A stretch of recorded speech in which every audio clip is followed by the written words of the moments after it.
And while the ongoing situation in Ukraine is the world focus, Russia has been rebuilding ties with Africa more quietly, strengthening economic and military cooperation on the continent. That is raising Western concerns about its tactics and goals there, as VOA's Carol Guensberg reports. Russian flags waved in Burkina Faso's capital following January's military coup in the West African nation. A statue unveiled in the Central African Republic last fall shows local soldiers backed by Russian fighters protecting civilians.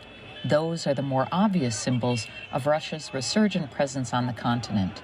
In 2019, at the first Russian-Africa Summit of political and business leaders, Russian President Vladimir Putin made it clear Africa is a Russian priority. It was agreed at the summit to create a new mechanism for dialogue in the form of a Russia-Africa partnership. A second summit is planned for St. Petersburg in October. The first, in Sochi, generated diplomatic agreements and billions of dollars worth of deals for arms, agriculture, energy, and more, said organizer Ross Congress Foundation. Moscow's overtures in recent years offer cooperation without what Putin has called the political or other considerations imposed by Western countries. Russia provides, as did the Soviet Union before, an alternative vision for African nations. And if there is one common feature between what the Russians are doing now and what the Soviets used to do, it's this common anti-Western critique. The spread of militant Islamist extremism and other violence in Africa has created more openings for Russia's military. In Mali, so has the planned drawdown of troops by France, Mali's former colonial ruler and partner in the fight against jihadists for nearly a decade. Private military contractors also are helping advance Moscow's agendas in Africa, Western observers say. These include fighters in the shadowy Wagner Group, allegedly controlled by Putin associate Yevgeny Prigozhin. Putin has denied any connection with the group. It is not the state. It is private business with private interests tied to extracting energy resources, including various resources like gold or precious stones. But experts say whatever the goal, the result is that where the Wagner Group shows up, trouble follows. Every place we've seen Wagner deployed around the world and in Africa, be it in Libya, Sudan, Mozambique, Central African Republic, it has been a destabilizing force.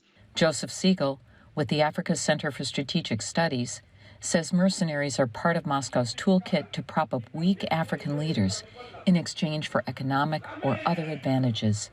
They aid elites, not average citizens. What Russia has been doing has been deploying mercenaries, disinformation, election interference, arms for resources deals, opaque contracts. The United Nations is investigating reports of grave human rights abuses in the Central African Republic, allegedly committed by private military personnel. In Mali, the leaders of a 2020 military coup have brought in Russian military trainers and what U.S. and French authorities say are Wagner mercenaries. Some in Mali welcomed them by waving Russian flags, reflecting not only the country's historic ties with the former USSR, but also public impatience over continued insecurity.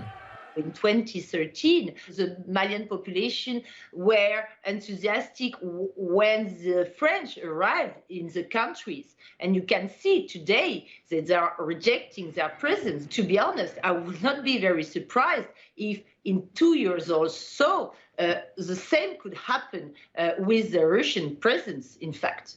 Niagale Bagayoko, who chairs the African Security Sector Network, says African countries are showing a willingness to look beyond a single foreign partner.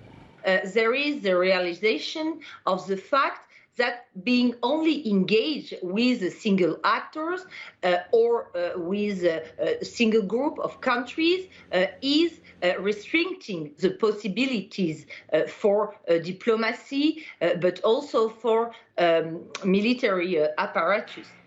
Russia isn't the only foreign government trying to broaden influence in Africa, home to vast resources and a surging young population.